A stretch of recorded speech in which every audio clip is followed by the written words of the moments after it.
अस्सलाम वालेकुम दोस्तों, कैसे हैं? उम्मीद करता हूँ कि मेरा तमाम दोस्त खैर से होंगे। मैं हूँ आपको भाई शौकत शाह, तुसी वेख रहे हैं शौकत गोट फार्म।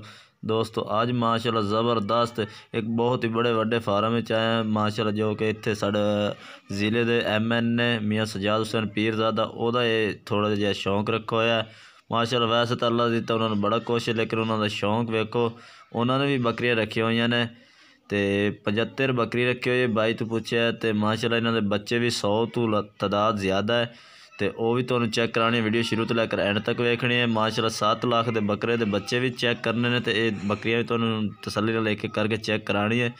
तो जिन्हें दोस्त आज तक साडे चैनल सबसक्राइब नहीं किया, साडे चैनल सबसक्राइब करें, नाल ही बैल आइकन को प्रेस कर दो ताकि हर नवी आने वाली वीडियो तुहाडे तक आसानी पहुँचती रहे। तो दोस्तों बकरियां भी वेख सकते हैं माशाल्लाह, तुहाडे अखां दे सामने ज़बरदस्त क्वालिटी वाली बकरियां ने माशाल्लाह। तादाद बड़ी ज़्यादा है, तो इस तरह फेर के उतू जड़े ना जानवर चेक कराने ने, तो एक एक चेक नहीं हो सकता। तो दोस्तों माशाल्लाह ज़बरदस्त क्वालिटी वाला शौक रखा हुआ है माशाल्लाह। एक 50 तो लाए तो लाख तो 1.5 लाख तक बकरी इन्हों की रखी हुई है, एक एक जानवर माशाल्लाह तुहाडे अखां दे सामने ने। तो प्योर मक्खी चीनिया, तो पीली मक्खी चीनिया, तो चिट्टी चीनी माशाल्लाह बकरियां ने। तो ये हुण भाई लौंग पा के खड़े ने, आखदे ने एक दिन दे विच लाजमी लौंग खवानी बकरी नूं ठीक है, क्योंकि ताकत रखती है बकरी दे, ते नाले जिहड़ी पट्ठां होंदियां ने ओह नवें दुध नूं तैयार हो जांदियां ने। ये लौंग खावन ये गर्म होंदी है। तो माशाल्लाह पट्ठा भी वेख सकते हैं, एक तो एक वधिया पट्ठ खड़ी है इन्हां कोलों, ते बकरी भी एक तो एक वधिया खड़ी है इन्हां कोलों। टोटल माशाल्लाह ज़बरदस्त क्वालिटी वाली बकरियां ने, तो माशाल्लाह ज़बरदस्त हैवाने भी वेखो माशाल्लाह बकरियां दे, ते टोटल सूई हुई बकरियां ने माशाल्लाह। इन्हां दा हुण फल भी तुहानूं चेक करने तो बाद थोड़ा जिहा इंतज़ार करो, तो चलने अगे फिर तुहानूं इन्हां दे बच्चे चेक कराने माशाल्लाह। 7 लाख का बकरा सी, इन्नी कि इहदी मशहूरी है बकरे दी। ते भाई सजाद मियाँ पीरज़ादा हुसैन दे बकरियां भी माशाल्लाह A+ क्वालिटी दियां ने, ते इन्हां दे बच्चे भी इस तो भी वधिया ने जानवर। तो दोस्तों हुण आपां अगे चलो बच्चे भी चेक कराने हैं, तो वीडियो शुरू तो लैकर एंड तक वेखने इंशाल्लाह। वीडियो च कमेंट लाजमी करना कि अच्छियां बकरियां ने कि माड़ियां बकरियां ने। तो ये वेख सकते हैं ज़बरदस्त क्वालिटी वाली बकरियां ने, पीली मक्खी चीनी, लाल मक्खी चीनी, टोटल कलर साफ सुथरा रखा है। तो बैठ में सिंगा वाली बकरियां। तो लै दोस्तों हुण आपां अगे भी चलने हैं, इन्हां दे बच्चे चेक करावे कि आप इन्नियां सोहणियां ने तो बच्चे किस तरह के ने। चलो फिर दोस्तों अगे चलने हैं।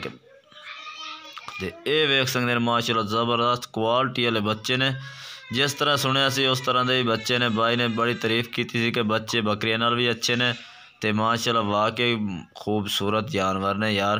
तो टोटल ही मक्खी चीने ने, चंद विच कोई पीले बकरे फिरदे ने, तो टोटल ही मक्खी चीने कलर दे विच ज़बरदस्त क्वालिटी वाले जानवर है ये माशाल्लाह। बच्चा वेखो टोटल ब्रीडर टाइप का इंशाल्लाह। इसने कद किया तो टोटल 50 इंच कद करने वाला बच्चा है। इस टाइम 2 माह के बच्चे ने टोटल ही। तो ये जिस टाइम भाई वेचते हैं तकरीबन 5 तो 6 माह के बच्चे सेल कर देंगे ने, बकरे सेल कर देंगे ने, तो पट्ठा अपने रोक लेंगे ने। पट्ठा अपने इन्होंने नहीं सेल करनिया, अल्लाह दिता उन्होंने बड़ा कुछ है, लेकिन उन्होंने ये शौक है। तो बच्चे इन्होंने पट्ठा रख लेंगे ने, तो बकरे इन्होंने सेल कर देंगे ने। तो 6-6 महीने के बच्चे सेल करते हैं, ज़्यादा उम्र का भी नहीं करके सेल करते। तो माशाल्लाह उस टाइम ही इन्हों का 30-35 हज़ार का बच्चा सेल हो जाता है। तो माशाल्लाह ज़बरदस्त शौक है ये वेखो माशाल्लाह। सारा दी लंबिया पूंछा वेला भी वेख सकते हैं। हाली इस टाइम इन्हें 2-2 महीने इन्होंने उम्र है।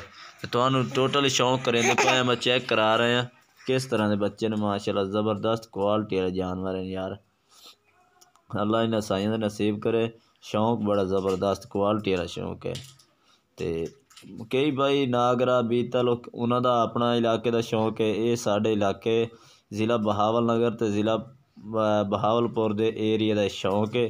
इस टाइम असी खैरपुर तो पिछे अकैमपुर तो अगे खले शिखवैन अड्डा है मियाँ सजाद पीरज़ादा दा, उत्थे यानी कि घर भी है तो फार्म भी है। तो उत्थे असी आए तो उन्होंने कहा कि यार सानू मूवी बना दे। उन्होंने कहा चलो यार मूवी बना लो, मूवी की केड़ी गल है। तो असी उत्थे मूवी बना लगे। तो माशाल्लाह भाई बच्चे भी जिस तरह सुने सी खूबसूरत ने, तो सोहने जानवर ने। तो दोस्तों वेख सकते हैं तो क्वालिटी वाले जानवर टोटल ब्रीडर टाइप बच्चे ने। तो इनू कहते हैं कि शौक माशाल्लाह। 1 एकड़ दे विच इन्हां दा फार्म बनया होया बकरियां, ये बच्चे वखरे डकते हैं 1 एकड़ दे विच, ते 1 एकड़ का एक वखरा फार्म उन्होंने बनया बकरियां का, ये उत्थे डकते हैं माशाल्लाह सोहने जानवर ने यार। तो इन्हां चों एक एक बकरी की प्रॉफिट वेखो ना, तकरीबन साल 2 दफ़ा बकरी सूप आती है। तो प्रॉफिट वो माशाल्लाह 70-80 हज़ार तो क्रॉस कर दी। अगर सही माने ये सूवन ना 2-2 बच्चे देन ना, तकरीबन पठ बचा लो तो बकरे 30-35 हज़ार का एक एक बकरा वेच लेंदे ने।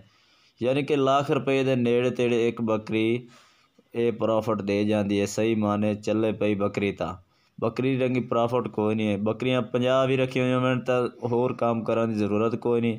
कोई सऊदी जावन की लौड़ कोई नहीं, दुबई जाने की लौड़ कोई नहीं। 50 बकरी चंगी रखी हुई होवे तो माशाल्लाह भुख बांध देवे।